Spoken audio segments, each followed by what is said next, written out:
नमस्कार दोस्तों, स्वागत है आप सभी का हमारे YouTube चैनल में। फ्रेंड्स, आज की इस वीडियो में हम लोग बात करने वाले हैं अग्निपथ योजना के बारे में कि आखिर में यह अग्निपथ योजना क्या है, सरकार इसको क्यों लाई है, यानी इसको लाने के पीछे सरकार की मंशा क्या है, इस बारे में जानेंगे। और अग्निपथ से संबंधित एक टर्म आता है अग्निवीर, उसको बारे में हम लोग जानने का प्रयास करेंगे कि अग्निवीर क्या है या किसे कहते हैं।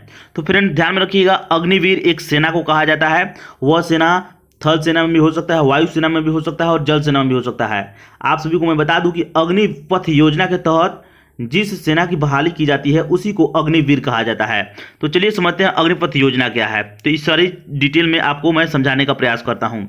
अग्निपथ योजना के तहत आर्मी, एयरफोर्स और नेवी में 4 साल के लिए युवाओं की कॉन्ट्रैक्ट पर भर्ती की जाती है। ध्यान रखिएगा, सिर्फ और सिर्फ 4 साल के लिए, ये परमानेंट नहीं होते हैं। हालांकि इसमें से कुछ लोग परमानेंट भी हो जाएंगे। कौन लोग होंगे उसको मैं नीचे आप लोगों को एक्सप्लेन करूंगा। थल सेना, वायु सेना और जल सेना, ध्यान रखिएगा, तीनों में इस योजना के तहत सेना चुने जाते हैं, बहाली होती है।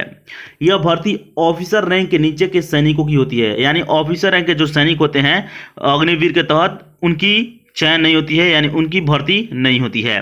कुछ चीज़ें हैं यहाँ पर समझ लीजिए अग्निपथ योजना से संबंधित, अच्छे तरीके से आप लोगों को सारी चीज़ें समझ में आ जाएगा।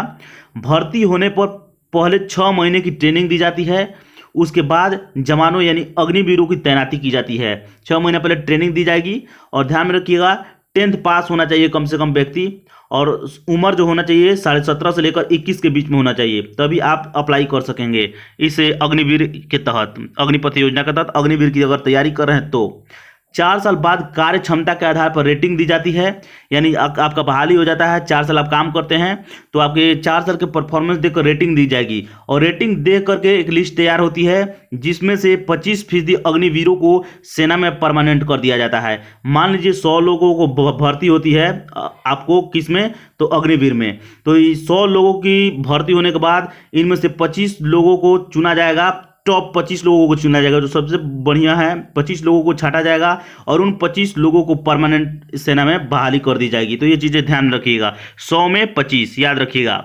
अगला पॉइंट है फ्रेंड्स कि अग्निवीरों को 4 साल की सेवा पूरी करने के बाद 12वीं के समकक्ष सर्टिफिकेट भी दिया जाएगा, यानी आप 10वां पे पास कर चुके हैं, उसके बाद 4 साल जब इसमें काम कीजिएगा तो उसके पास क्या होगा, 12वीं के समकक्ष यानी उसी के लेवल में एक सर्टिफिकेट दिया जाएगा जो मान्य होगा पूरे भारत में।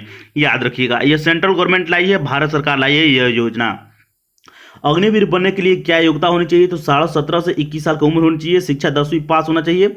और ध्यान रखिएगा जब आप इससे अलग आप रिटायर होंगे यानी 4 सालों के बाद, तो ध्यान रखिएगा आपको पैसे मिलेंगे लगभग रिटायरमेंट के 11-12 लाख के करीब में पैसे भी मिलेंगे। तो ये चीज़ें हैं फ्रेंड्स। कुछ इसकी आलोचना भी हो रही है। आलोचना किन बातों को लेकर हो रही है, आप लोग पॉलिटिक्स वाला है यानी न्यूज़ में देखते होइएगा, न्यूज़ में जो भी चल रहा है उसको मैं यहाँ पर एक्सप्लेन नहीं कर रहा हूँ। तो आशा करता हूँ ये सारी चीज़ें समझ में आएगा। वीडियो आपको अच्छा लगा हो तो लाइक कीजिए। मिलेंगे फिर नेक्स्ट वीडियो में। नमस्कार, धन्यवाद।